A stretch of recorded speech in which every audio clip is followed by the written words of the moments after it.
The morning air recyclers hummed softly as students filed into Lecture Hall 7 on Omega Station.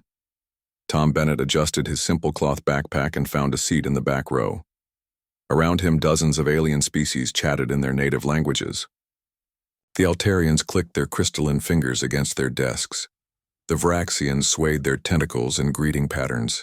The mechanical synthoids exchanged data bursts that sounded like static to human ears. Tom still felt out of place after 3 months on the station. He was the only human in the advanced xenobotany class, part of Earth's first cultural exchange program since first contact. Most aliens treated him like a friendly pet or an interesting specimen. They found it amusing that his species had somehow stumbled into faster-than-light travel, despite coming from what they called a deathworld. Dr. Veltar entered the lecture hall with his usual dramatic flair. The four-armed Altarian professor stood nearly 8 feet tall, his crystalline skin catching the artificial sunlight streaming through the observation windows. His species had been exploring space for over 10,000 years. They considered themselves experts on botanical life across the galaxy. Today we examine botanical failures, Dr. Veltar announced, his voice carrying easily through the hall's acoustic systems. Plants that serve no useful purpose in their ecosystems. Flora that exists seemingly only to cause harm and suffering. A holographic display materialized above the lecture podium. The three-dimensional image showed a small green plant with broad leaves and tiny white flowers. Tom recognized it immediately, though he kept quiet. The professor had a reputation for not appreciating interruptions during his opening presentations. This pathetic specimen comes from the primitive world, designated Sol 3, Dr. Veltar continued, gesturing with 2 of his forearms. The local inhabitants call it Capsicum annuum. We have studied this plant extensively, and I can definitively state that it represents one of nature's most pointless creations. Several students leaned forward with interest. The Centaurians, gill slits fluttered with amusement. The silicon-based mechanoids recorded everything with their internal sensors. Tom noticed that a few aliens actually moved away from the holographic display, their sensitive chemical receptors apparently detecting trace molecules from previous research samples. The fruit of this plant contains a compound called capsaicin, the professor explained, his translator rendering his complex vocalizations into standard galactic language. This chemical serves only one purpose: to cause intense pain and neurological distress in any creature that consumes it. The concentration is so high that even minimal contact can cause permanent damage to most known life forms. Dr. Veltar manipulated the hologram to show a cross-section of the pepper. Notice the capsaicin glands throughout the fruit. These structures exist purely to concentrate this toxin. The plant offers no nutritional value whatsoever. It cannot be processed by any known digestive system without causing severe trauma. A Varaxian student raised a tentacle. Professor, what evolutionary advantage could such a plant possibly have? An excellent question, Dr. Veltar replied, his crystalline features shifting into what might have been a smile. The answer is none. This plant represents a complete evolutionary dead end. It produces seeds, but no creature can safely consume the fruit to spread them.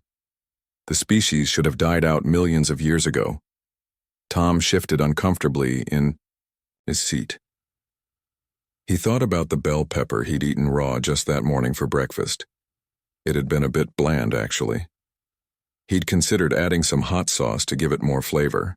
The inhabitants of Sol 3 avoid this plant entirely, the professor continued. Their species shows remarkable intelligence in recognizing its dangerous nature. They have documented the plant thoroughly but wisely maintain a safe distance from it. Several students took notes on their various recording devices. Tom watched an Altarian student mark the plant in what looked like a catalog of dangerous flora. The mechanical clicking of mechanoid data storage filled the air. I have, personally, examined over 3 million plant species across 17 star systems, Dr. Veltar declared proudly. I can state with complete confidence that Capsicum annuum represents the single most useless plant in known space. It serves no purpose except to cause suffering. The professor waved all 4 hands dramatically. In fact, I would argue that this plant's existence proves that evolution occasionally produces complete failures. Not every adaptation serves a purpose. Sometimes nature creates things that simply should not exist. Tom raised his hand. The lecture hall fell completely silent. Hundreds of eyes, sensors, and photoreceptive organs turned toward the lone human in the back row. Dr. Veltar's crystalline skin shifted colors, a sign that Tom had learned indicated surprise or confusion in Altarians. "Yes, human Tom?" the professor asked after a long pause. Tom stood up slowly. He could feel the weight of attention from dozens of species, many of whom had never seen a human speak in an academic setting. His simple gesture of standing seemed to cause visible unease among the aliens closest to him. Humans had developed quite a reputation on the station. "Professor, I don't mean to be disrespectful," Tom began, his voice carrying clearly through the hall's amplification system. "But I think there might be some confusion about that plant." Dr. Veltar's forearms froze in mid-gesture. "Confusion? Young human, I have spent decades studying botanical specimens. I assure you there is no confusion regarding the toxic nature of this primitive flora." Tom looked around the lecture hall at all the alien faces staring at him. Some species he could read fairly well by now. Others remained completely mysterious, but all of them seemed focused on his next words with intense interest. "The thing is, Professor," Tom continued, keeping his voice calm and respectful, "we call that food. That's a bell pepper. Humans eat them all the time." The silence that followed was so complete that Tom could hear the station's atmospheric processors cycling in the walls. Dr. Veltar's crystalline skin shifted through several colors rapidly. A Centaurian student's gills stopped moving entirely. The mechanical synthoid's usual background clicking ceased completely. "That's impossible," Dr. Veltar finally whispered, his translator struggling with what sounded like several untranslatable concepts. "The capsaicin levels would cause immediate cellular breakdown in any organic nervous system." Tom shrugged, a gesture that caused several nearby aliens to instinctively lean away from him. "Well, bell peppers aren't really that spicy. We actually breed some varieties to be a lot hotter than that one you're showing us." He reached into his backpack and pulled out his personal data pad. With a few quick gestures, he projected his own holographic display showing images from Earth. Humans eating raw bell peppers like apples, stir-fry dishes loaded with colorful pepper varieties, and pizza topped with pepper rings. The reaction was immediate and dramatic. Several aliens made sounds of distress in their native languages. A Vraxian student's tentacles went rigid, with what Tom recognized as their species' version of shock. One of the smaller, more delicate species actually slumped over in what appeared to be a faint. "Not only do we eat them," Tom continued, beginning to enjoy himself despite the bizarre situation, "but we've been growing them for thousands of years. We've created hundreds of different varieties. Some people grow them as a hobby." Dr. Veltar stared at the images with all four eyes, his translator working overtime to process the concepts Tom was presenting. "You're telling me that your species voluntarily consumes what we consider a concentrated biological weapon?" "Every day," Tom replied cheerfully. "In fact, that one you showed us is pretty mild. We call it a sweet pepper because it doesn't have much heat at all." Dr. Veltar's laboratory had never seen so many visitors. Word of the incident in Lecture Hall 7 had spread through the station's academic networks faster than a data burst transmission. Within 2 hours of Tom's casual revelation, xenobiologists from every department were crowding into the normally quiet research space. Tom sat uncomfortably on a chair designed for beings much larger than humans, while Dr. Veltar paced back and forth with all four arms gesturing wildly. The Altarian professor had been switching between his native language and Standard Galactic for the past hour, clearly struggling to process what he'd learned. "Show them again," demanded Dr. Hessek, an elderly Vraxian whose tentacles had been writhing with agitation since she'd arrived. "Show them the documentation from the humans' homeworld." Tom pulled up another set of images on his datapad. The holographic display filled with pictures that made the assembled aliens recoil visibly. Humans eating what appeared to be tiny red weapons. Children biting into colorful pepper varieties with obvious enjoyment. Competitive eating contests where humans consumed increasingly dangerous-looking specimens. "This one's called a habanero," Tom explained, highlighting a small orange pepper. It's probably about 100 times hotter than that bell pepper from class. Most humans can handle these pretty easily. A mechanical synthoid in the corner began calculating rapidly, its processing units whirring audibly. The capsaicin concentration would cause immediate neural system failure in 87% of known galactic species, it announced in its flat electronic voice. And this one, Tom continued, bringing up an image of a tiny red pepper that looked innocent enough, is called a ghost pepper. We use these when we want something really spicy. The atmospheric sensors in the laboratory immediately began registering elevated stress pheromones from multiple species. Dr. Hessak's tentacles went completely rigid. The chemical signature suggests toxicity levels comparable to industrial solvent, she whispered. Tom looked around at the gathered scientists. You know, I'm starting to think you guys might not be as tough as you look. This is just normal food where I come from. My grandmother used to grow peppers like these in her backyard garden. Dr. Veltar stopped pacing and stared at Tom with all four eyes. Your elderly relatives cultivated biological weapons for recreational consumption? Well, when you put it like that, it sounds weird, Tom admitted. But yeah, pretty much. She made this amazing hot sauce that could clear your sinuses instantly, used to win prizes at the county fair. The xenobiologist from the Centaurian delegation, Dr. Rifna, spoke up with her characteristic gurgling accent. Human Tom, you must understand the implications of what you're telling us. Your species has not only survived contact with compounds that should be lethal, you have actively sought them out and cultivated them for stronger potency. Sure, Tom said with another shrug that made half the aliens in the room flinch. We like things that taste good. Peppers add flavor to food. The burning sensation is kind of pleasant once you get used to it. Pleasant? Dr. Veltar's translator struggled with the concept. You find neural pain responses pleasant? Tom thought about how to explain it. It's like, well, it hurts, but it's a good hurt. Makes your mouth tingle. Gets your heart beating faster. Some people say it releases endorphins, makes you feel happy. The silence that followed was broken only by the whirring of recording devices and the soft clicking of the mechanoids processing this information. Tom realized he might have made things worse. You're telling us, Dr. Hessak said slowly, that your species has developed a biological addiction to compounds that cause pain? I wouldn't call it an addiction, Tom protested. More like we just really enjoy spicy food. Not all humans like it, but most of us eat some kind of peppers regularly. He pulled up more images from Earth. We put peppers in almost everything. Pizza, pasta, soup, salad, sandwiches. We dry them and grind them into powder to season meat. We ferment them into sauces. Some people drink pepper extract mixed with alcohol. A young Altarian student who'd been listening quietly suddenly spoke up. Dr. Veltar, if humans can safely process these toxins, what does that tell us about their homeworld?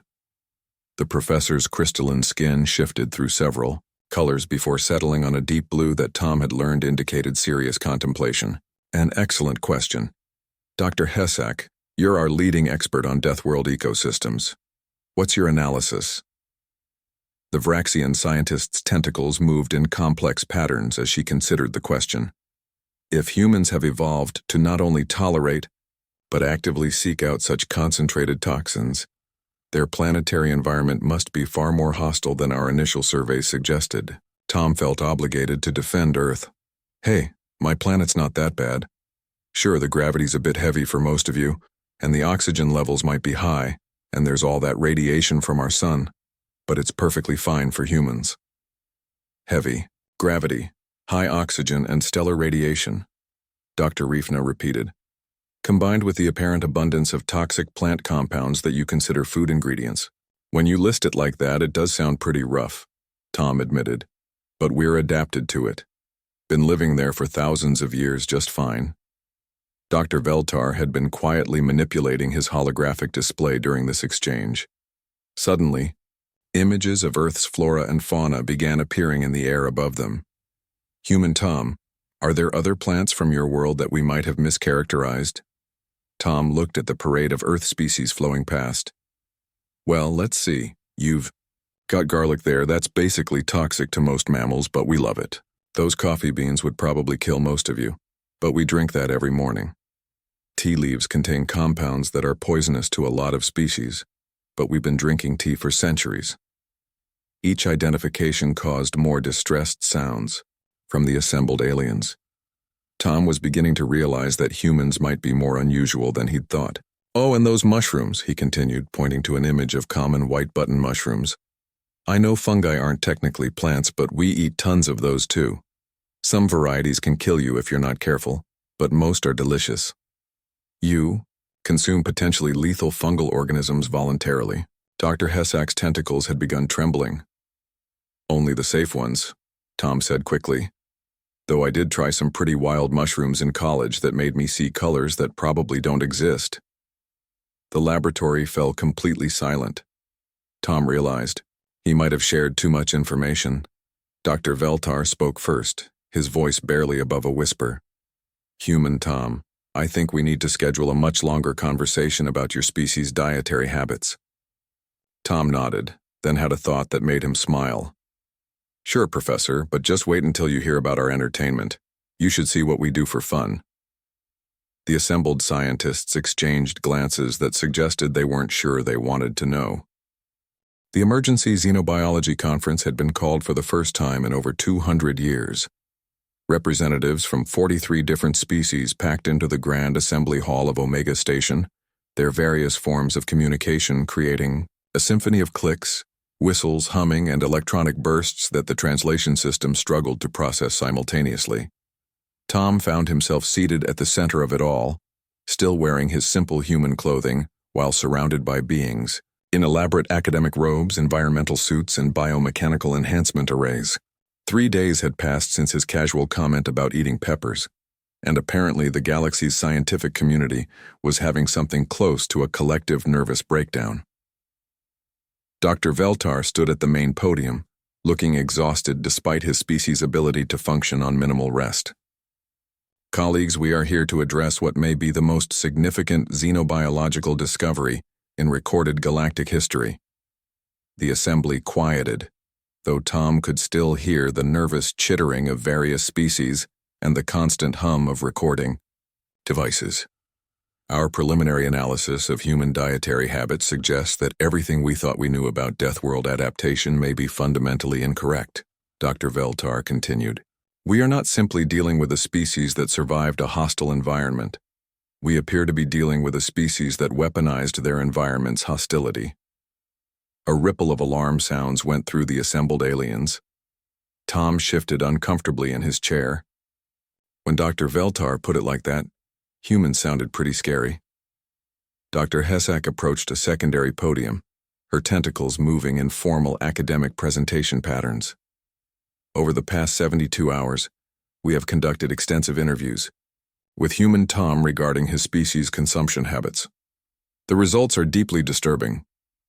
Tom wanted to object that his eating habits weren't disturbing, but he'd been asked to remain quiet unless directly questioned. Humans routinely consume ethyl alcohol as a recreational beverage, Dr. Hessak announced.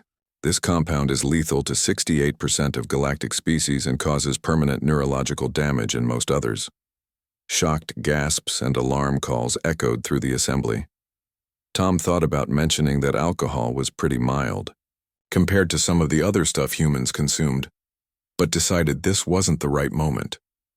Furthermore, Dr. Hessak continued, they intentionally consume foods that have undergone bacterial decomposition. They consider controlled rotting to be a desirable process that improves flavor. Tom realized she was talking about cheese and fermented foods, but he had to admit it sounded pretty gross when she described it that way. A mechanoid representative's electronic voice cut through the murmur of conversations. Dr. Hessak, you mentioned that humans seek out bacterial contamination deliberately. Indeed, they cultivate specific bacterial colonies and introduce them to various organic compounds. Dairy products, vegetable matter, and even beverages are intentionally infected with microorganisms that would cause serious illness in most galactic species. Tom thought about explaining that fermentation was perfectly safe and actually good for human digestion, but the assembly was getting more agitated by the minute. Maybe it was better to let them finish. Dr. Rifna approached the third podium, her gills fluttering with what Tom had learned indicated extreme nervousness in Centaurians. Perhaps most disturbing is the human attitude toward what they call exercise.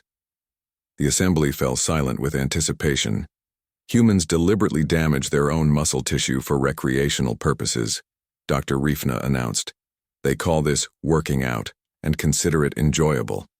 Tom couldn't help himself. That's not exactly how it works. We don't damage ourselves on purpose. Every being in the assembly turned to stare at him.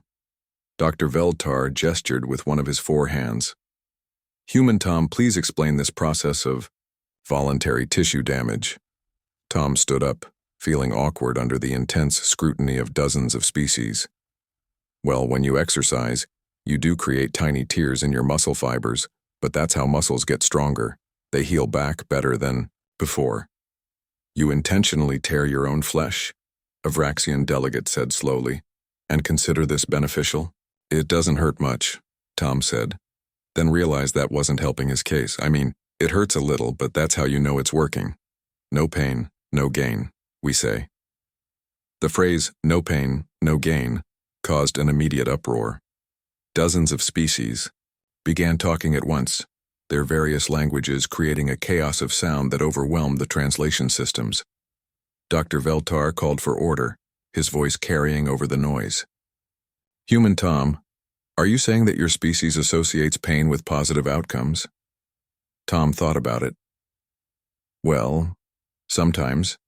Pain can be a good thing. It tells you when you're pushing your limits, like when you exercise or eat spicy food or even when you're learning something difficult. We have a saying, what doesn't kill you makes you stronger. The silence that followed was so complete that Tom could hear the station's atmospheric recyclers humming in the walls. Dr. Hessak's tentacles had gone completely rigid. Your species has developed a philosophical framework that celebrates suffering? Not suffering exactly, Tom said, realizing he was digging himself deeper into trouble. More like challenging yourself, pushing through discomfort to achieve something better. An elderly Altarian delegate in the front row spoke up, his crystalline skin cycling through colors Tom had never seen before. This explains the military reports we've been receiving. Military reports? Dr. Veldtar asked. Our defense analysts have been reviewing human historical data, the elderly delegate continued. Their records show that humans regularly engaged in activities that should have been fatal. They would chase prey animals across vast distances until the animals died of exhaustion. They call this persistence hunting. Tom nodded proudly. Yeah, humans are great endurance runners. We can outlast almost any other animal on our planet. They hunted by causing other creatures to literally run themselves to death, Dr. Rifna whispered. It's actually pretty efficient, Tom said. Plus it's good exercise. The assembly erupted into chaos again. Tom was beginning to understand why first contact protocols usually took decades to implement. Apparently humans were more alien than anyone had realized. Dr. Veldtar managed to restore order after several minutes. Human Tom, is there anything else about your species' behavior that we should know? Tom thought about extreme sports, combat training, competitive eating, tattoos, piercing, horror movies, roller coasters, and about 100 other human activities that suddenly seemed like they might be difficult to explain to beings who considered bell peppers a biological weapon. Well, he said carefully, we do a lot of things for fun that other species might find unusual. Dr. Hessak's tentacles began trembling again. Perhaps we should schedule additional sessions to discuss human recreational activities. Tom nodded, then had another thought. Oh, and you should probably know that what I've been telling you about is pretty normal for most humans. We're not actually considered particularly tough by our own standards. The assembly fell completely silent. There are humans who seek out much more intense experiences than what I've described, Tom continued. We call them extreme athletes, adrenaline junkies, thrill seekers. They do things that even other humans think are crazy. Dr. Veldtar's 4 arms dropped to his sides in apparent defeat. I think we're going to need a much larger conference room. The isolated cooking chamber had been designed for handling dangerous biological samples, not for preparing what humans called lunch. Tom stood behind a reinforced transparent barrier, wearing a simple apron over his regular clothes, while dozens of aliens observed from the safety of the outer viewing area. The atmospheric controls had been set to maximum filtration, and emergency decontamination protocols were standing by. Dr. Veltar's voice came through the communication system, slightly distorted by the multiple safety filters. "Human Tom, are you certain you want to proceed with this demonstration? Our medical staff has expressed serious concerns about your safety." Tom looked up at the observation windows where medical teams from 6 different species stood ready with what appeared to be emergency response equipment. "I'm just making curry, Professor. It's really not dangerous." "The compound analysis suggests otherwise," replied Dr. Kethra, the station's chief medical officer. Her mechanoid voice carried no emotion, but her optical sensors were focused intently on Tom. "The ingredients you have requested would be classified as Class 4 biohazards under galactic safety protocols." Tom picked up a small red pepper from the preparation counter. To him it looked perfectly ordinary. To the assembled observers, he might as well have been handling weapons-grade plutonium. "This is just a ghost pepper. They're pretty spicy, but nothing too crazy." The atmospheric sensors immediately began registering elevated capsaicin levels just from Tom handling the pepper. Several aliens in the observation area moved farther back from the windows. The molecular scanners indicate toxicity levels that exceed combat-grade chemical weapons, Dr. Veltar announced, his forearms gesturing frantically at his data displays.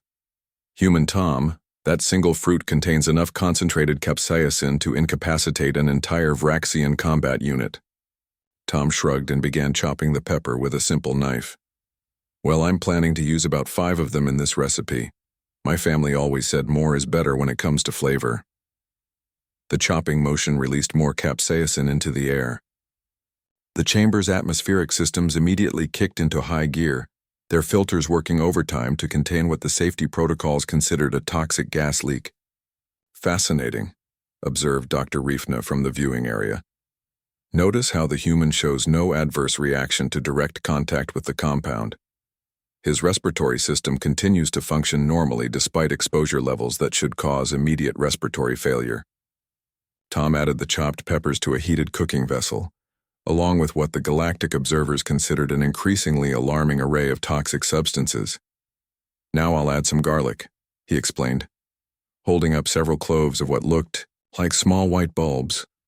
"Garlic contains allicin, which disrupts cellular metabolism in most oxygen-breathing species," Dr. Hessak announced to the group, her tentacles writhing with nervous energy. "Direct consumption would cause organ failure in over 90% of galactic life forms." Tom crushed the garlic with the flat side of his knife, releasing oils that made the atmospheric sensors go wild. "It smells great, doesn't it? Really, adds depth to the flavor."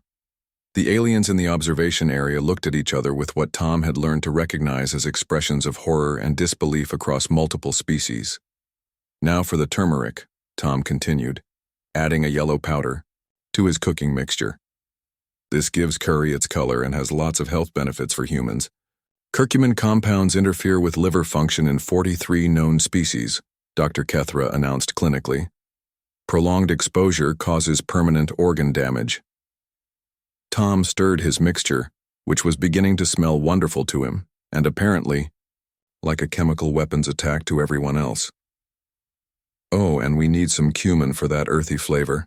He added the spice, which caused immediate alarm sounds from the atmospheric monitoring systems. "Cumin contains compounds that trigger seizure responses in 12 different galactic species," Dr. Veltar reported, his crystalline skin cycling through colors that indicated extreme stress. "The concentration levels are approaching what our military classifies as neurological warfare agents." "Really?" Tom asked with genuine curiosity. "Huh. We just think it tastes good with lamb." He continued adding ingredients that caused increasingly dramatic reactions from the observation team: ginger, which apparently dissolved the shell material of 3 different species; coriander, which triggered allergic shock in most silicon-based life forms; cinnamon, which was essentially a concentrated neurotoxin to beings with certain types of sensory organs. "This is incredible," Dr. Rifna whispered to her colleagues. "The human is creating what amounts to a multi-species poison cocktail, and he appears to be enjoying the process." Tom tasted his mixture with a small spoon, causing several aliens to gasp audibly.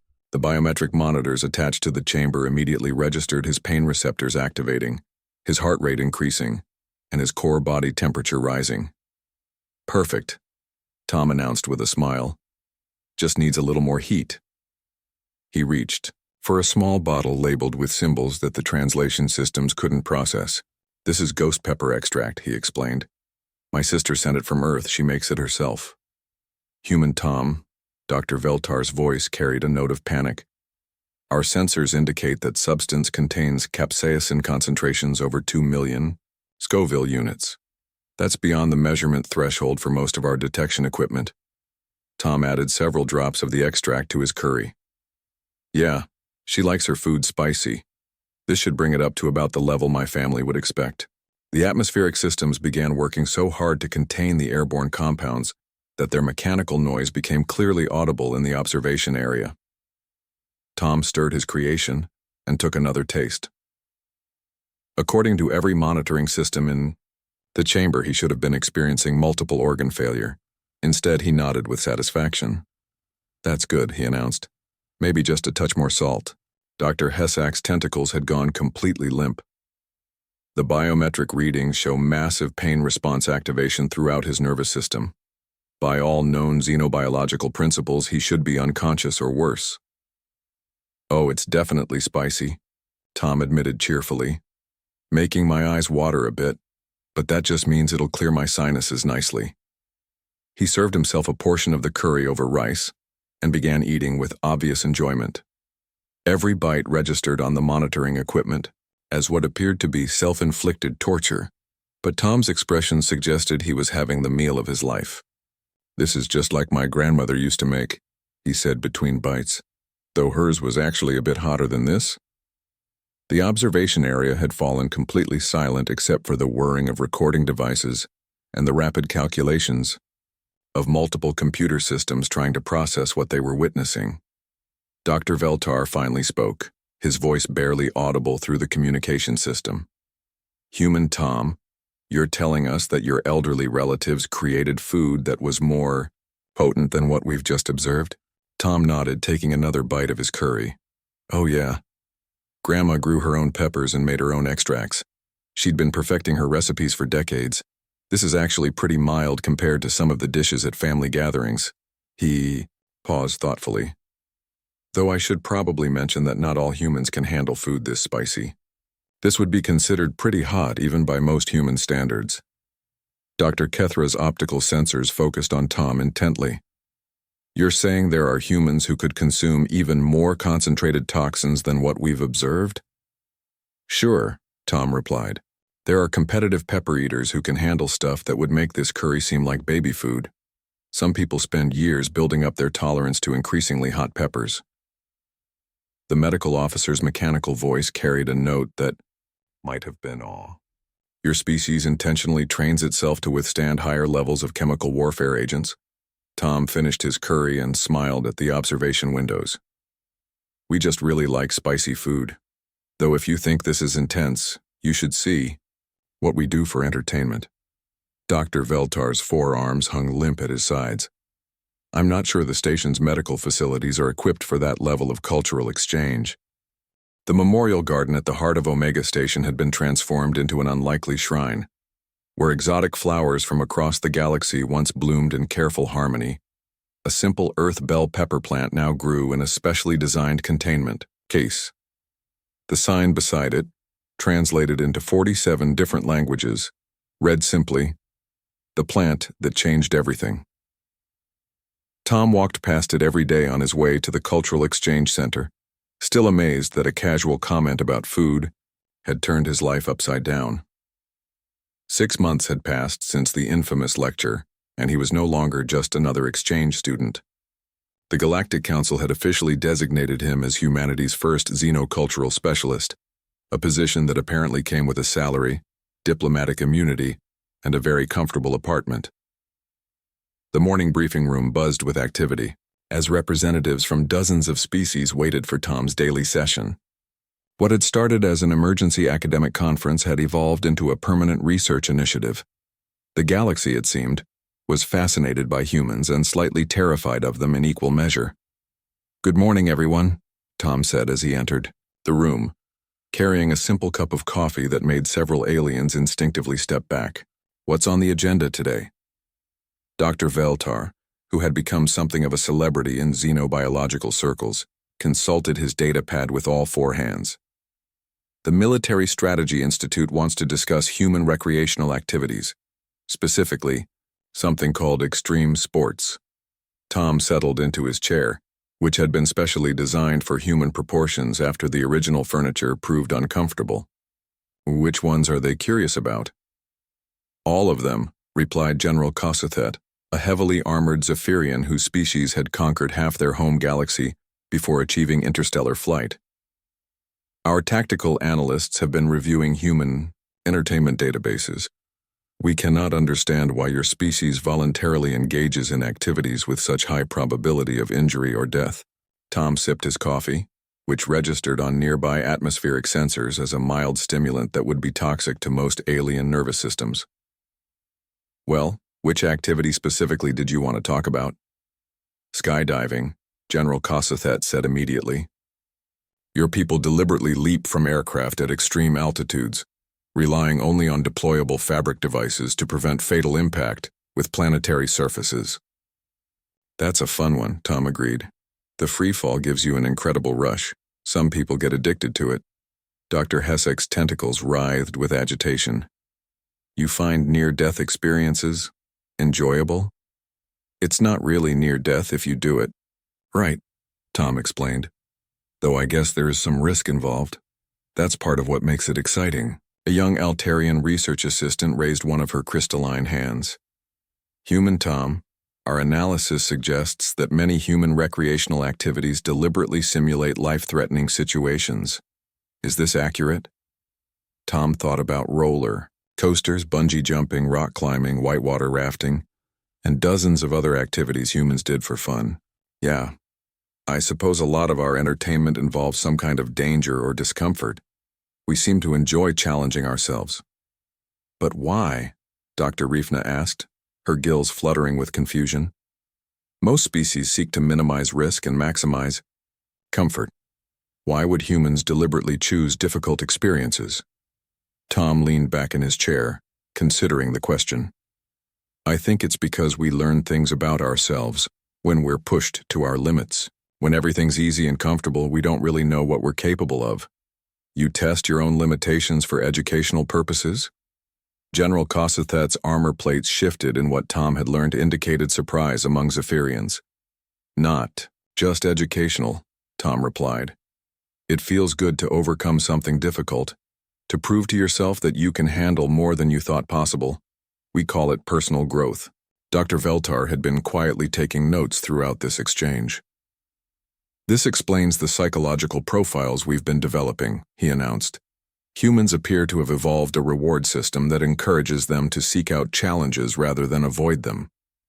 A mechanoid representative's optical sensors focused on Tom with mechanical precision. "This behavioral pattern would provide significant survival advantages on a hostile world. Beings who actively seek to test their capabilities would be better, prepared for unexpected threats." Tom nodded. "That makes sense. Earth can be pretty unpredictable. Weather disasters, predators, resource scarcity. Our ancestors probably survived because they were always pushing themselves to be stronger, faster, and more adaptable." "But you're no longer living in such primitive conditions," Dr. Hessek pointed out. "Why hasn't this behavior pattern disappeared?" "Because we like it," Tom said simply. "It's fun to challenge yourself even when you don't have to. Plus, modern life can be pretty boring sometimes. Extreme sports give us a way to feel alive." The room fell quiet as dozens of species processed this concept. Tom had learned to recognize the subtle signs of alien confusion. The color changes in Altarian skin, the stillness of Raxian tentacles, the increased clicking from mechanoid processors. Dr. Veltar broke the silence. I've been reviewing the implications of human psychology for potential diplomatic and military scenarios. The results are concerning. How so?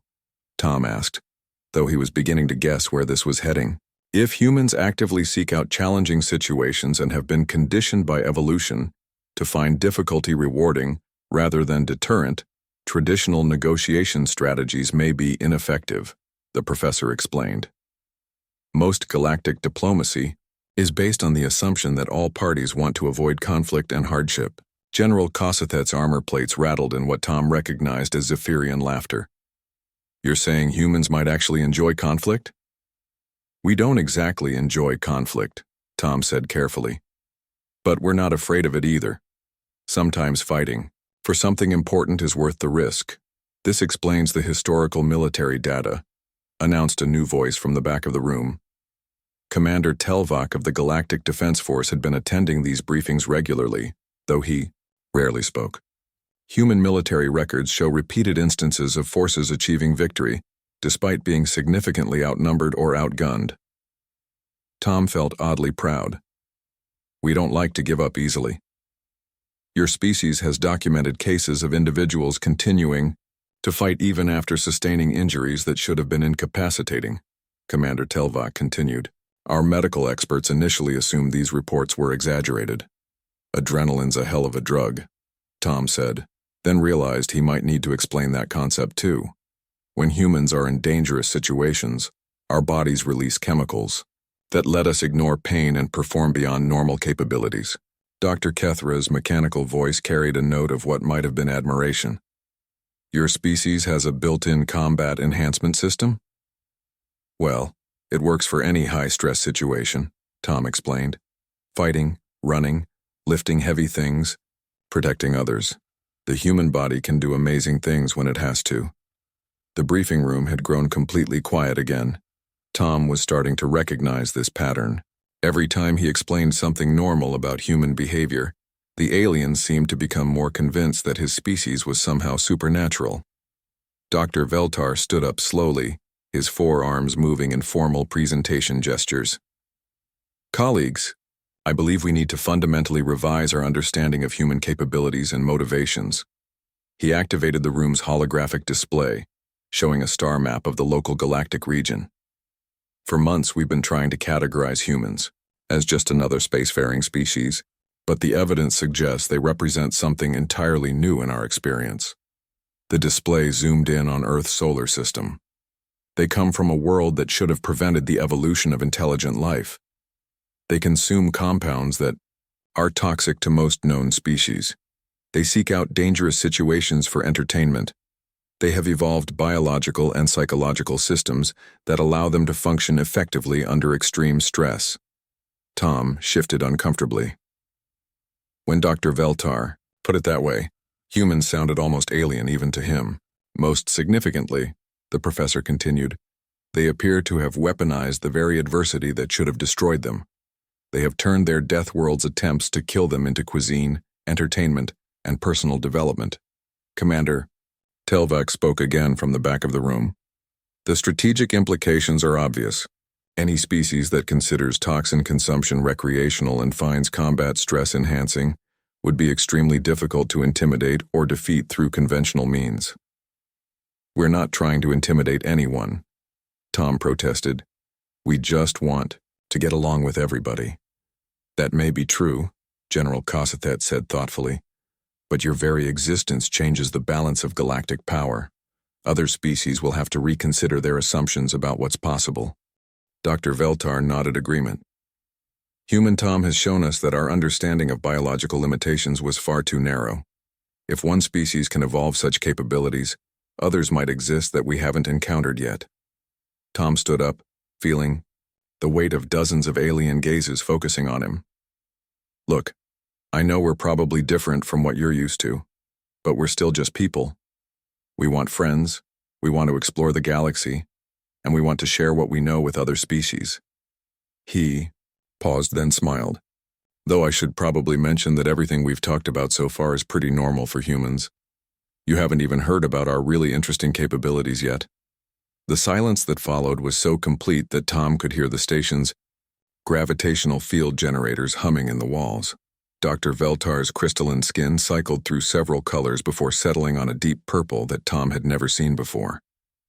"Human Tom, perhaps we should schedule a much longer series of discussions." Tom nodded cheerfully.